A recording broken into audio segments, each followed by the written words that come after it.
منیر صاحب، میں آپ سے شروع کرنا چاہوں گا۔ بڑا ایک یہاں پہ کانٹرڈکٹری قسم کی سٹیٹمنٹس آ رہی ہیں، ایران کی طرف سے ڈفرینٹ سٹیٹمنٹس ہیں اور امریکہ کی طرف سے ڈفرینٹ سٹیٹمنٹس ہیں، اور یہاں پہ ایک ریومرز کا بھی بازار گرم ہے۔ But can you clarify and give us a reality check کہ what exactly happened in Geneva? Why didn't they show up in Geneva? صرف یہ بات درست ہے جو اسحاق ڈار صاحب کہہ رہے ہیں کہ جناب وہ سائن ہو گیا تھا الیکٹرانکلی، تو پھر جنیوا کی تو کہانی ختم ہو گئی تھی، اس کی ضرورت نہیں تھی؟ ایسا ہی ہے یا کچھ اور بھی ہے؟ نہیں جی، میرے خیال میں ایرانیوں نے تو صاف کہہ دیا ہے۔ انہوں نے کہا ہے کہ یہ جب تک کہ اسرائیل سیز فائر کی خلاف ورزی کر رہا ہے، لیبنان میں جنگ اس نے جاری رکھی ہے، تو یہ معاہدہ انہوں نے تو کہا کہ یہ اس کا ٹائم جو وقفہ ہے 60 دن کا، انہوں نے اس کو ٹائم آؤٹ کر دیا، اور انہوں نے کہا کہ جی اب یہ 60 دن بعد میں شروع ہوں گے جب یہ سیز فائر مکمل نہیں ہوتا، تو اسی لیے وہ نہیں گئے وہاں، اور اسی لیے وہ پسپون ہو گیا۔ میرے خیال میں اس کی وجوہات تو بالکل ظاہر ہیں کہ جب تک کہ لیبنان میں سیز فائر مکمل نہیں ہوگا تو ایرانی تو نہیں مانیں گے اس پہ آگے بڑھنے کے لیے۔ سو مطلب کہ اس کو مطلب کہ یہاں پہ ایک سٹیل میٹ ہے، یا how should we take it جی؟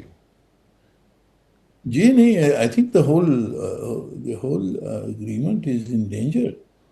اگر یہ ٹرمپ صاحب اگر نیتن یاہو کو روک نہیں سکتے ہیں لبنان میں، تو میرے خیال میں ایران پھر تو یہ جاری نہیں کرے گا۔ جو مذاکرات ان کی جوہری پروگرام کے بارے میں ہیں اور جو سینکشنز کے بارے میں ہیں، وہ میری نظر میں اس سے وہ جاری نہیں کریں گے جب تک کہ لیبنان میں ٹرمپ صاحب نیتن یاہو کو روکتے نہیں ہیں۔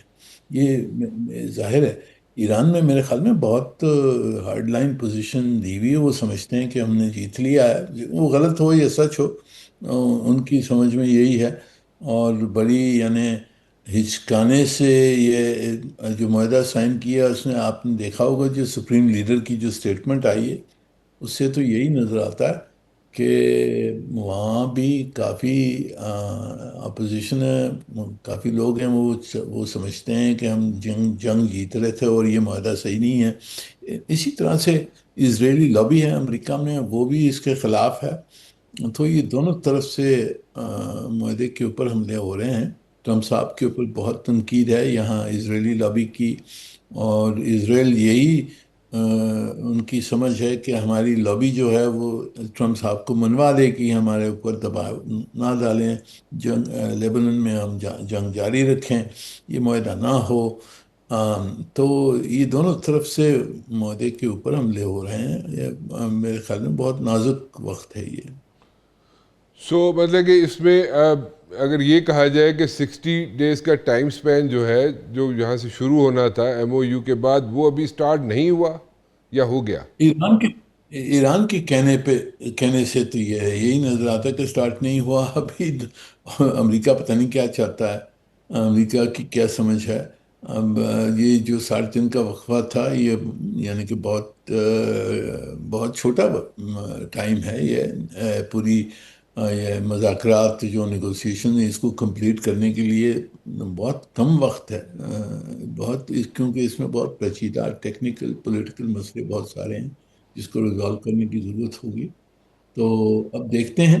ایرانیوں کی جو اسٹیٹمنٹ آئی ہے وہ تو کافی سخت ہے کہ ہم نے سسپینڈ کر دیا یہ وقفہ، اور اب دیکھتے ہیں امریکہ کیا کر سکتا ہے، اسرائیل کو روک سکتا ہے نہیں روک سکتا، اور تو اس میں ایران کی ٹالرنس لیول کیا ہے۔ اگر یہ حملے اسرائیل کے جاری رہتے ہیں تو پھر ایران اس کا جواب دے گا یا نہیں دے گا؟ پہلے تو ان کو روک دیا تھا، یہ معاہدہ سائن کرنے کے سے پہلے بھی اسرائیلی حملے ہوئے تھے لیبنان پہ، پھر ایران کو یہ پھر سمجھایا تھا ہم لوگوں نے سب نے کہ آپ اس کا جواب نہ دیں، کنسیشن اور لے لیں۔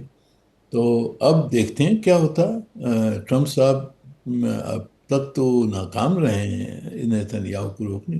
دیکھیے ایران نے بہت ساری چیزیں، جیسے آپ نے ذکر کیا کہ جو غازہ کی جنگ تھی، وہاں انہوں نے وہ سمجھتے تھے کہ ہم نے کافی حد تک حماس کو دبا دیا ہے، اور جو ہماری کوششیں ہیں گریٹر اسرائیل کے لیے، ویسٹ بینک میں سیٹلمنٹس ہو رہی ہیں، لیبنن میں حزب اللہ کو کافی انہوں نے بہت مارا تھا، ان کی لیڈرشپ وغیرہ ختم کی تھی، تو ذرا سیلف کانفیڈنٹ ہو گئے تھے۔ انہوں نے ٹرمپ صاحب کو اس ایران کی جنگ میں لے آیا۔ ایران کی جنگ میں جو کچھ ان کی جو آبجیکٹیو تھے وہ حاصل نہیں ہوئے، اور جو یہ معاہدہ ہوا ہے اس کے تحت وہ دیکھ رہے ہیں کہ جو ہماری جی جو بھی کوششیں تھیں غزہ سے شروع کر کے، وہ کوششیں سب ناکام ہو جائیں گی اگر ایران مضبوط رہے گا، ان کے پاس ان کی قوت رہے گی، اور سیلف کانفیڈنٹ آ کے نکلے گا۔ امریکہ کے ساتھ انہوں نے اگر تعلقات بہتر کر دیے، خلیج کے ساتھ بہتر کر دیے، ایران تو طاقتور نکلے گا، اور اسرائیل کا جو خواب ہے گریٹر اسرائیل کا، وہ نہیں حاصل ہو سکے گا۔ تو ان کے لیے تو بڑا ضروری ہے کہ ایران کو مارا جائے، کسی طرح سے ایران کی جو طاقت ہے اس کو ختم کیا جائے، کیونکہ اس کے بغیر یعنی کہ وہ سمجھتے ہیں کہ ان کا جو پروجیکٹ ہے، آکیوپیشن کا پروجیکٹ ہے گریٹر اسرائیل کو، وہ نہیں حاصل ہوگا۔ تو اسی لیے وہ تو ظاہر ہے کہ اسرائیل اس کو ختم کرنے کی کوشش کا۔ اب ٹرمپ صاحب جو ہیں ان کا رویہ بدل گیا، کیونکہ انہوں نے دیکھا اس جنگ کے بعد میں جو نقصان ہوا ہے انٹرنیشنل اکانومی میں، اور جو ان کی جو خواہش ہے کہ جی وہ امریکہ کی اکانومی بڑھ جائے، یہاں انفلیشن نہ ہو، اور انویسٹمنٹ آئے وغیرہ، وہ سب رد ہو جاتا اگر یہ کرائسس جاری رہتا، ہرمز بند رہتا، تجارت تیل کی بند ہو جاتی، تو انٹرنیشنل اکانومی بیٹھ جاتی۔ تو ٹرمپ صاحب وہ دیکھ رہے ہیں، نیتن یاہو کو کوئی فرق نہیں پڑتا۔ تو اس لیے ابھی امریکہ اور اسرائیل کی آبجیکٹیوز میں ڈائیورجنس آ گئی ہے۔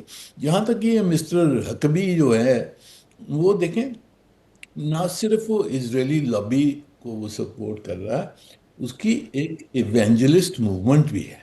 ایونجلسٹ موومنٹ جو ہے، یہ کرسچن موومنٹ ہے، وہ اسرائیل کو بہت سپورٹ کرتے ہیں، کیونکہ ان کا ایک عجیب سا خیال ہے کہ جب تک کہ اسرائیل تگڑا نہیں ہوگا، پھر اسرائیل ڈسٹروائے ہوگا، پھر وہ ان کا جو مسیح ہے وہ آئے گا۔ تو یہ ایونجلسٹ کی بھی ایک عجیب سی سوچ ہے، جس کی وجہ سے وہ اسرائیل کو سپورٹ کرتے ہیں۔ تو یہ سب کچھ دیکھنا ہے۔ مائک حقبی ایک میرے خیال میں لوز کینن ہے، تو اس کی بات تو اپنی ذاتی ہوگی۔ جو پالیسی بن رہی ہے وہ واشنگٹن میں وہاں کھینچتان ہے، اور ٹرمپ کے اوپر بہت پریشر آئے گا زائنسٹ لابی کا۔ اور دوسری طرف اگر ٹرمپ صاحب نے نیتن یاہو کو نہیں روکا تو یہ معاہدہ ٹوٹ جائے گا۔